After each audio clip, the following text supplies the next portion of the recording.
Un tueur isolé, sous influence. 1 an après la mort de Samuel Paty, l'enquête tente d'établir le rôle joué par une quinzaine de protagonistes dans cet acte terroriste. Un attentat en guise de représailles. Le professeur d'histoire de Conflans-Sainte-Honorine avait montré des caricatures du prophète Mahomet en classe.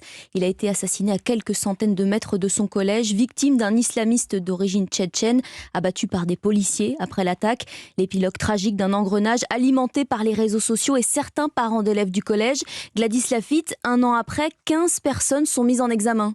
Oui, les enquêteurs les ont divisés en 4 cercles en quelque sorte. D'abord, ceux qui ont apporté une aide matérielle. Puis les collégiens qui ont pointé le professeur contre de l'argent. 3e cercle, les personnes suspectées d'avoir encouragé le terroriste à passer à l'acte avec qui il échangeait virtuellement.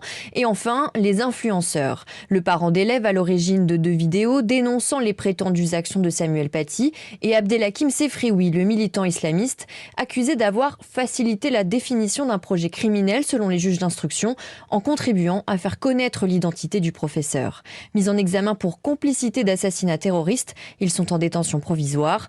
Virginie Leroy est l'avocate de la famille de Samuel Paty. L'instruction est complexe, le dossier est complexe parce que voilà, on a 4 socles d'intervenants qui sont distincts et qui en même temps sont extrêmement imbriqués parce que c'est tout cet engrenage qui amène à l'assassinat de Samuel Paty. Des confrontations doivent encore avoir lieu. Les enquêteurs tentent aussi de décrypter certains messages échangés entre les différents protagonistes du dossier. Gladys Lafitte du service police-justice d'Europe.